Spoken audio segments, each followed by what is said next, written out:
Today I'm going to be showing exactly how you can automate your social media posting by using Potato and N8N, and I'm going to show you how you can create a simple workflow that goes to your Google Sheets where you can schedule everything and use that data to post to all your social networks at the time you desire. If it's your first time here, my name is JD, I sold my first company and now I spend my days teaching people about AI and AI automations. Let's get started. This is our workflow. We start by checking the scheduled posts. After that, we check where to post and the media type. And lastly, we get the results of this post, if they were successful or not. So what are the prerequisites? First of all, you need a Google Sheet like this. You can see we have an ID. We can see in this case we have an original asset, a creation date. We don't need this, but we do need to add the network where we want to post, a title, a description, then a Google Drive link for the post or for the video, the post type, in this case just saying if it's an image or a video, and then we need the date where we want to post and the hour. And lastly, we have a status column. The next thing you'll need is Potato, which just allows you to easily post. You need to create an account. You can start with the cheapest plan. After you log in, you'll see something like this. You'll click the settings, and then you can choose which accounts you want to link. For example, if I want to add my YouTube, I'll just click login with YouTube, and I'll see something like this. I'll give it the permissions, and we can see now the account is linked as well as my other accounts. In this case, I'm posting to YouTube, to Instagram, and to TikTok, and so I only need to connect those. Next thing you need is the API key, so you just click API here, and you'll see the option to generate a key, or if you already have one like me, you can just copy it. So moving now to the N8N workflow, I'm going to execute it, and then we can see. We start with our schedule trigger, which just checks every hour if there were changes. We then get the rows on our Google Sheets. In this case, we're getting all the rows that are on my machine sheet, and we are also filtering already by status to not posted. Then we have this if. This if basically checks if the date and hour actually exists, because if it doesn't exist, we don't know when we want to post it, so we should not post it.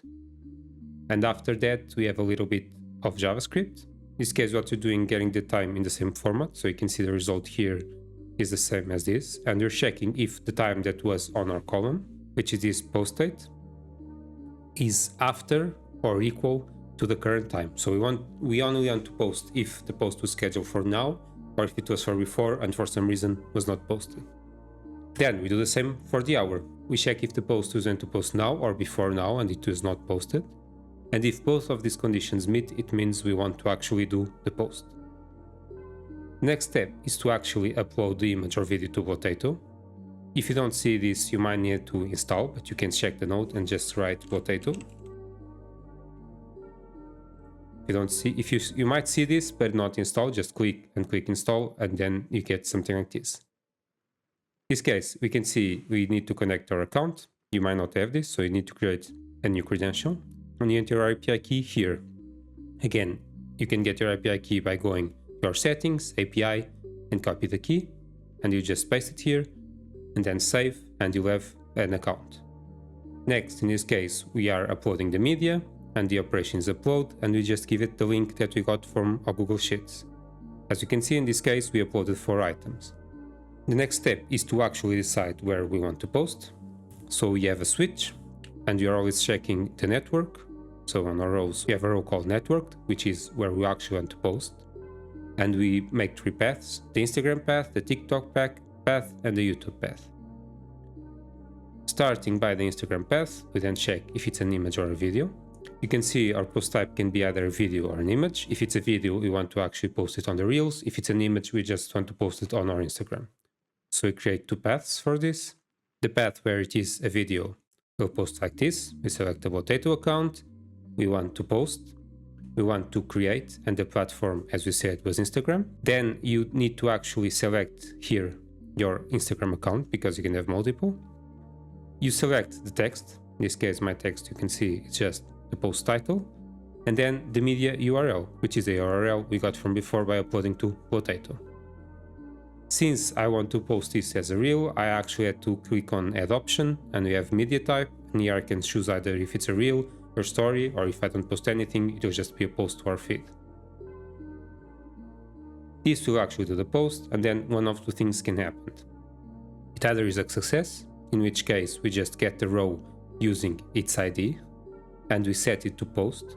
So if I now go back to my content machine, we can see in this case I was uploading the Instagram video and we can see it now chose as posted. This is important because if we don't have this, next hour when the workflow started again, we post the same video. Or in the case where there's an error, it just goes to the error report. Going back to our switch, if in this case it's not a video but it's actually an image, you can see we have a very similar thing to the one above, but in this case we don't have any options. And this means it will just post it normally. If now I go to my Instagram, you can see I now have two things there, and one of them is the reel and the other one is the post. If we open, we can see the title was correctly added and the post is working. Next up, I'm posting to TikTok. This is very similar. You open, you just select the same as before, the potato account. The resource is post, the operation is create, so that we are actually creating. After this, we choose the platform. In this case, the platform is TikTok, and you click and you add your account. If for some reason your account does not show up here, it means you did not add it correctly to Potato. In this case, I'm not adding any text. I'm just adding the media URL, and then we can see we have some more options. I'm just setting public to everyone. And here you can see I'm setting as post as a draft, which I can remove if I want to post directly, or if I just want it to be as a draft. If I now go to my TikTok, we can see I have a video posted, so it's working. And next up, lastly, we have the YouTube automation. So YouTube, again, very similar. We just have the resource type of post, the operation create and the platform YouTube. And here you will have to make sure you're linking your YouTube account. If for some reason this is not working, you should click it and click refresh list. And then you just fill the rest of the details as you did before. Get a text, we get the media URL from the potato, and then we just add our video title. Lastly, you can select if you want to notify subscribers, and more importantly, the status. In this case, I just uploaded as private. So if I now go to my YouTube, we can see there's a private video, which is the one I just uploaded. This is it. This is how you can automate all of your posts. Just use the simple Google Sheets to actually select where we want to post what and when, and this system takes care of the rest. I hope this was interesting. If you want to, you can download this template on my Skool community. It's free, just go there and download it.